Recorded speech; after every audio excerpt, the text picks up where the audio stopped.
Shichibokai stumped back for another OPTC video. And in today's video, taking a look at that not so new Usopp and Lilith over in PvP and the craziness that has become the shooter based team. Now, when we started the resurgence of Egghead Celebration, Usopp Lilith and Nami Sanji were the first two characters to actually arrive. And Usopp Lilith on paper and in practicality have always just seemed to be insanely strong for PvP. They're a shooter cerebral character that can either work on a shooter team or a cerebral team. Now, we are going to take them purely on shooters because shooters are just sort of, they're getting a disgusting rise. As you can see, like we have Luffy Lucci on this team, S-Snake, Khalifa, then obviously Usopp and Lilith. Like, they just do some absolutely crazy things. Shooters, they are just so ridiculously strong. They've skyrocketed themselves into like the top 3 best teams in the game, which is absolutely crazy. But Usopp Lilith are basically like a mini Nami Karina. And everyone knows and everyone loves to face Nami Karina, and everyone loves what Nami Karina can do, right? With the special rollback, the defensive drops, very, very annoying stuff. Well, basically, Usopp and Lilith do the same thing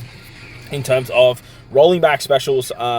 They action buy at a 100% chance, and their passive can also drop defense as well as drop the CD reduction as well. Now, with this particular team, you've got something like a -8 cooldown reduction for the enemy, so they're going very slowly, and you're going incredibly fast. This works great because you have the confusion tactics from S-Snake, you have the damage output of Khalifa, the damage output of Luffy Lucci, and then you have the bench capabilities of Kuzan, Raza, Shinobu, and Kuma as well. So you can do some crazy things with the damage off the bench, and you can easily take out teams in the first sort of 30 to 40 seconds. It was working great in Grand Party as well. It was doing some really scary things.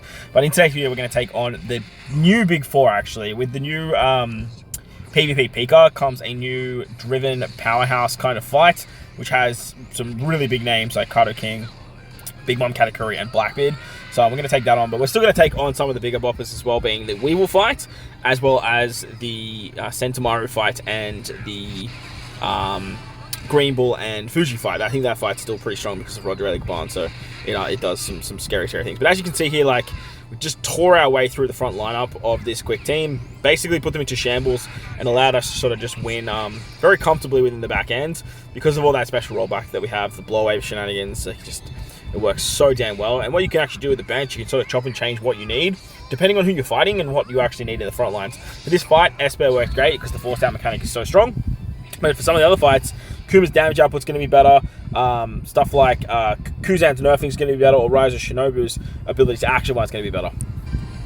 No matter how you run it, though, it's always going to be pretty successful with the shooter team. They also have a lot of very good characters that you can bring in as well, like the new Zoro Kaku can definitely find a way in on the team. You have the shield unit, or the sword unit, I believe it is. Yeah, they call this the sword unit with Prince, whatever his name, and all Doohickey Milwaukee. You have the Pirate Festival rare recruit Usopp. If you guys don't have Usopp Lilith, you have Treasure Map Frankie that you guys can bring. Uts is a great option. So like, shooters have just got so much going for. Buggy is another really good shout. So shooters have so many really good options that you can kind of bring in and just sort of chop and change depending on what you need. So against this slasher build, which is very tanky up the front and has a very powerful bench, I decided to bring Kuma in the front just for the damage output and the ability to apply a little bit more forced out, as a lot of these characters can actually be forced out as well. The damage through defense that Khalifa can do, I believe it's through defense. It might just be like just a shot that she does. It's so damn powerful as well. You can do some ridiculous things. So as you can see there, we had Kuma come in and just blow away pretty much the entire team. And this is what this shooter team does. You get into sort of the first 30 seconds of the fight, and you've already done so much damage output, you've had so much nerfing, that you're just realistically just chipping away at the enemy's lineup to get yourself into sort of the last 50 seconds and start building your specials back up. Normally, you'll take a few specials, maybe lose a few characters here and there, depending on what happens and what you're going up against. But remember, these are the challenge fights. The bench of these challenge fights are utilizing characters that realistically shouldn't be there. So it's a really good showcase and a really good showing for the shooters. Sort of just absolutely tear their way through the monstrosity that is these front lines. We have 6 HP on this team too, so we're banking pretty much all into attack, all into all-out offense, and it works very well. And like I said, over in Grand Party with the Shank Showcase today, I actually brought a very similar lineup to this. I ran the Quick Kuzan in the front. I'm actually a bigger fan of the Dex Kuzan, the free-to-play shooter-free spirit variation that we got from PKA.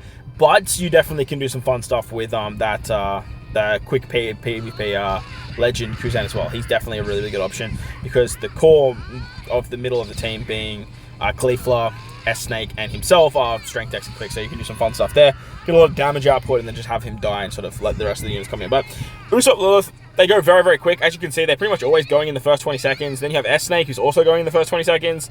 Like, you're outputting so much when you have two characters that are going that fast. On top of that, you're slowing down the enemy so much that you just have S Bear come in, damage output of Lulu, and like Kuzan. It's very, very scary stuff. But the main culprit is the Usopp Lilith. You just need to have 6 shooter or cerebral characters on the team. Obviously, we are running a mono shooter team, so that's very easy to do. So you're getting all that cooldown reduction, you're getting all that defensive drops, which just allows your characters like Kuzan, like Esper, and Luffy and Lucci to just hit very, very hard. Caulifla can also drop defense as well, which is super handy. And with that, you just, like I said, you're just tearing through the front lines and just binking so many powerful characters that once you get to the late game, you're just never in a position that you have to worry that much. Because even if you do start losing characters, your bench comes in and sort of just cleans up the rest. On top of this, you have super specials galore. Like, you have super specials of Lulu, you have S Snake, and you have Usopp Lilith. The downside to Usopp Lilith is you realistically never see their super special. You have to take 3 specials for this character, and with this particular lineup, you're realistically only able to take 2 before you're in a position that says, hey, like, I'm probably going to die now. Like, I'm realistically in a position where I'm probably going to die. So, unfortunately, you won't ever see that super special, but there will be opportunities that it does pop up, and there will be opportunities where you will see it.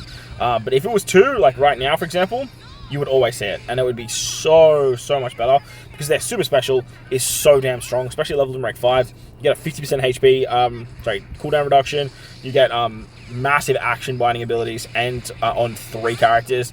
It's just some ridiculous things. Super special of Luffy Lucci is incredibly strong too.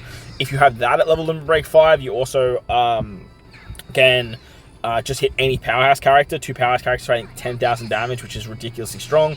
And powerhouse is just scattered everywhere nowadays, so it's very realistic that you can actually get that to work and take down some of these really big teams that are sort of running around and sort of causing a ruckus. On top of that, S Snake, she has her super special as well, which can provide the confusion ability, and that's another really good tactic for stopping some very annoying specials from like Kuma and whatnot as well. So that's going to wrap up sort of this particular fight. As you can see, like, Kuma's just getting aced. We're doing 3,000, 5,000 damage just with normal attacks, which is absolutely nuts. Now, as mentioned, we do have a new kid on the block, which is the Driven Powerhouse build for the release of Dofi and Pika. Now, Doflamingo actually got a level limit break as well, so we're probably looking at doing a PvP video on him pretty soon, because most people, or 99% of people, will have the unevolved Doflamingo. And he's actually a little bit better, in my opinion. He buffs driven characters. He doesn't buff strength. So I find him to be very good. Very good for the driven team. Not so much for like the driven powerhouse build. But as you can see, like, we have Big Mom Katakuri, Kaido King, all level in break 5. The Dofi's level in break 5 too. Blackbeard's here as well, so he's doing some really nasty things. But even with all of that, we still have that -8 cooldown reduction. We can action bind, we can roll back specials in the first 20 seconds. And with that, like, we just literally put the enemy in such a bad spot that they just can't do anything. Like, look at that defense drop, like level 9 defense drop. Dofi dies just a 1 shot from Caulifla, which is absolutely crazy, man. Like, absolutely wild. On top of that, if you do get some half stats off, you can then pop off with Esper, and Esper actually hits really hard at that particular point too, so like ridiculously hard. So he's gonna go sick, 9,000 damage to everyone, does some forced out stuff. Lulu hits incredibly hard too when you get the half stats as well, and the defensive drops, taking out Kaido King there. Now we don't have to worry about that monstrosity of a super special. That can hit really hard, but the one you have to worry about is Big Mom Katakuri. Big Mom Katakuri is the be-all or end-all when it comes to this particular fight. If you can take out Big Mom Katakuri before that super special goes off, just like Roger Ali Gavan, you will be in a very good position to actually win the fight, because Big Mom Katakuri, they just turn everything around. As you can see there, we actually got very lucky with Caulifla. Well, not so much very lucky, but we got lucky with Caulifla just hitting them for 8,000 normal attack damage, which is absolutely absurd, by the way, because like this fight is very tanky, it's very bulky, they have a lot of defense, they have a lot of HP, and the fact that Caulifla could just kill Big Mom Katakuri with a normal attack is just wild. That unit has a revive as well, which is super nuts. So just being able to take them out is just crazy scenes. 13,000 from Caulifla is just unheard of. It's absurd. Absurd that a character is just doing that much damage because of the amount of defense he drops. Like 3,000 damage from Luffy Lucci. on just a normal attack. Wild. Wild. We only got 23 attack as well. The fact that it's not just that we've got 23 attacks, the fact that the enemy has like no defense at all. Like, it's bonkers. But shooters are ruling the roost right now. They are by far my favorite team to run. And they're just dominating the PvP meta. But let me know what you guys are running if you guys are running shooters in the comment section below.